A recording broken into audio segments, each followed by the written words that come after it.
पिछले वीडियो में हमने सुना कि घर में शाक न होने से माँ चिंता में थे कि मेरे दोनों बच्चे लूखी रोटी खाएंगे।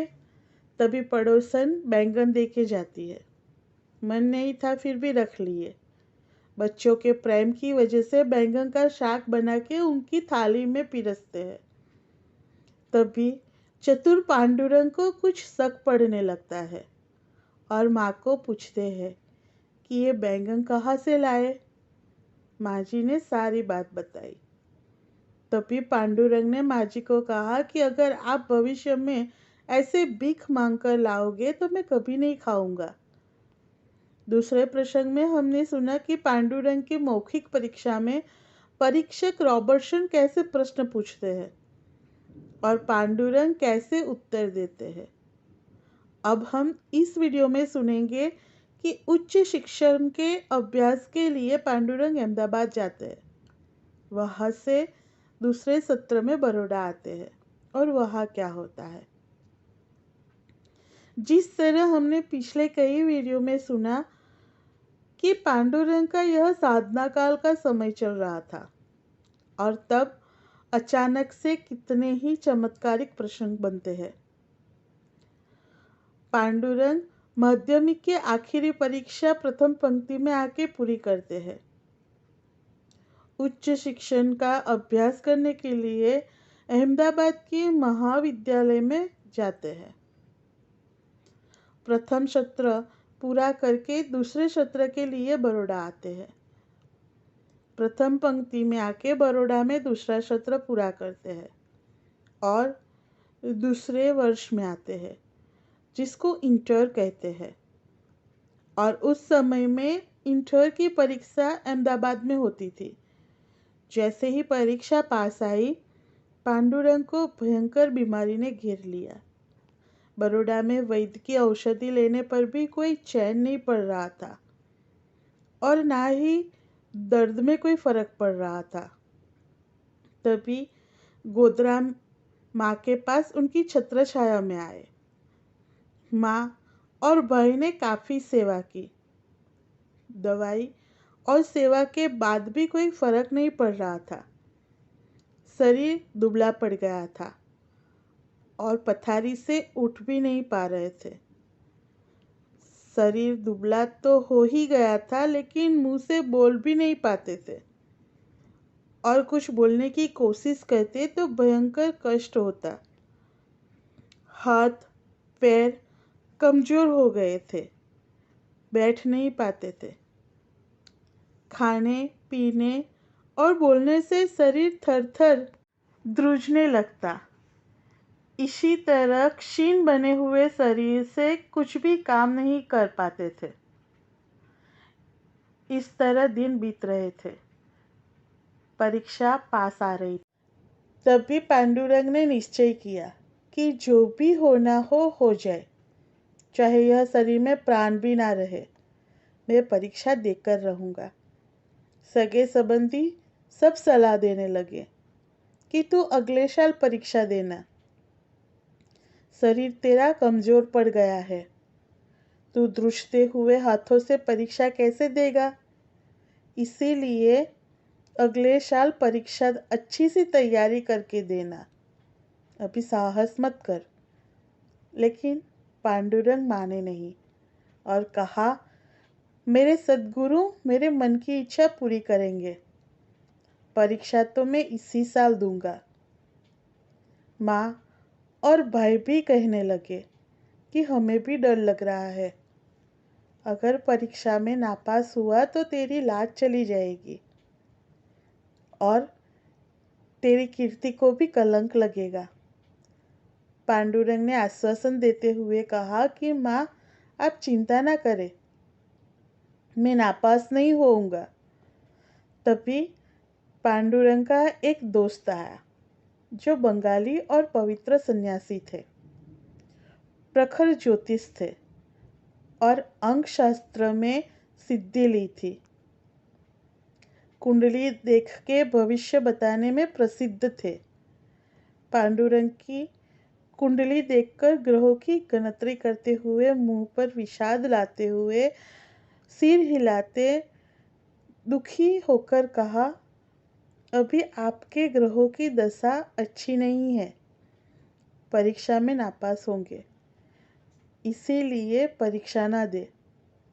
लेकिन जिसको सद्गुरु पे प्रखर विश्वास था, उसका ग्रह भी क्या बिगाड़ पाते।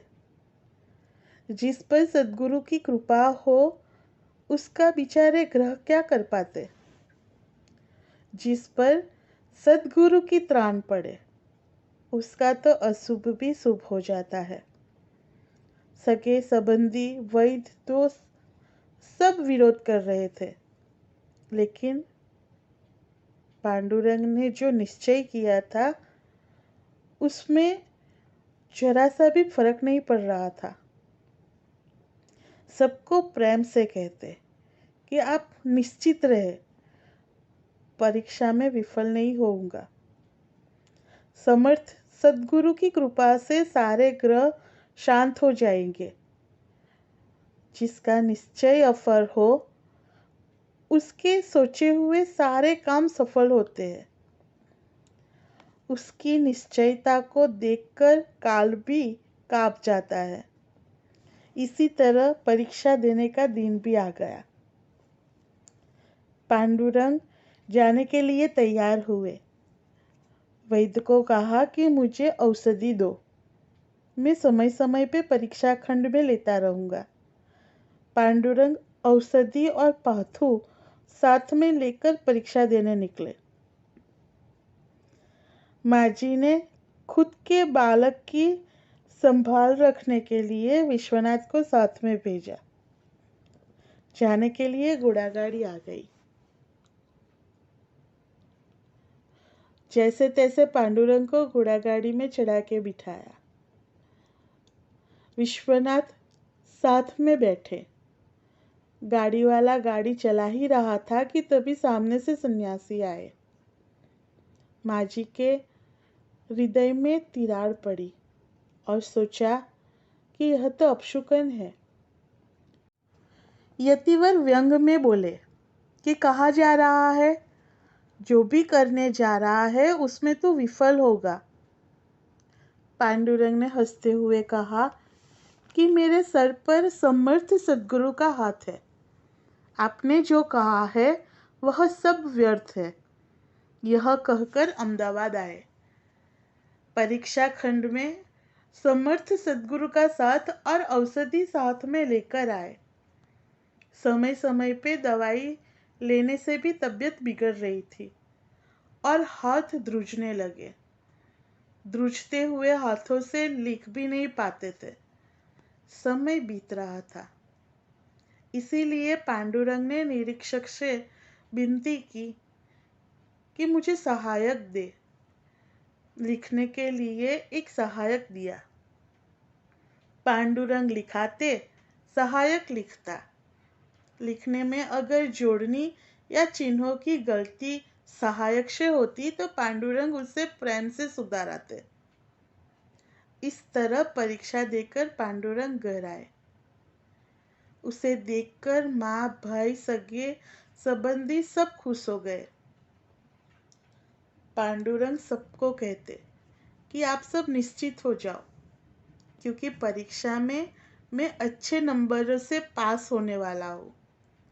अगर अखबार में मेरा नाम नहीं आया तो समझना कि गलती छापने वाले की है। ऐसे ही समय बीत गया और परीक्षा का परिणाम आया।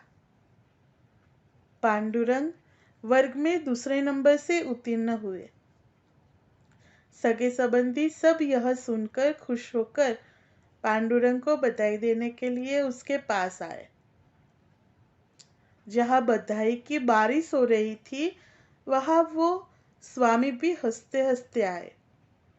पांडुरंग को नमन करके विनम्रता से बधाई दी। तभी पांडुरंग ने कहा कि आपने जो ग्रहों की टिप्पणी की थी वह गलत हो गई, इसीलिए अभी उसको फाड़ के फेंक दो। टिप्पणी को देखकर आपने कहा था कि मैं परीक्षा में विफल होऊंगा, लेकिन मेरे सद्गुरु की कृपा से मैं उत्तीर्ण हो गया। स्वामी ने कहा कि क्या करें, आज तो घोर कलयुग चल रहा है, शास्त्र भी गलत हो रहे हैं और ज्योतिष की लाज जाने लगी है। पांडुरंग ने हंसते हुए कहा कि जब आपने टिप्पणी देखी थी तब कलयुग नहीं चल रहा था और आज कलयुग आ गया। स्वामी ने हंसते हंसते कहा कि भाई, तू आज मुझसे भी बड़ा हो गया है कि मुझे ही पड़कारने लगा। इसी तरह एक दूसरे के साथ बातें करके चाय पानी पी के घर गए। यह पूरी घटना को सुन के सबको मन में दृढ़ निश्चय कर लेना चाहिए कि हर वक्त सद्गुरु पे अचल अपार श्रद्धा रखनी चाहिए। पांडुरंग का शरीर कमजोर था। परीक्षा में उत्तीर्ण भी तो दूसरे से लिखवा कर हुए। बीमारी तो शरीर में कब से थी। परीक्षा में क्या करेंगे वह भी सोचा नहीं था। फिर भी वर्ग में दूसरे नंबर से उत्तीर्ण हुए। इन सब में ना ही कोई जादू था और चमत्कार था, लेकिन खुद के सद्गुरु पे श्रद्धा थी, जिसके आविष्कार स्वरूप ये सब हुआ। श्रद्धा क्या नहीं करती। श्रद्धा से तो पर्वत भी चढ़ जाते हैं, अगाध समुद्र भी तैर जाते हैं और जड़ पत्थर भी साक्षात देव बन जाता है। इसीलिए श्रद्धा रखकर सभी काम करने चाहिए। श्रद्धा शक्ति देती है, श्रद्धा विश्वास देती है। श्रद्धा की ज्योति का अखंड प्रकाश पड़े तो अहंकार के अंधकार का भी नाश हो जाता है। पांडुरंग को सद्गुरु पे काफ़ी विश्वास था और इसी तरह कितने ही प्रसंग है, जिसको जितना सुने उतना कम है। सद्गुरु पे श्रद्धा थी, इसीलिए सबके मना करने पर भी परीक्षा देने गए और वर्ग में दूसरे नंबर से उत्तीर्ण हुए। ऐसे ही कितने और प्रसंग हम अगले वीडियो में सुनेंगे। गुरुदेव दत्त।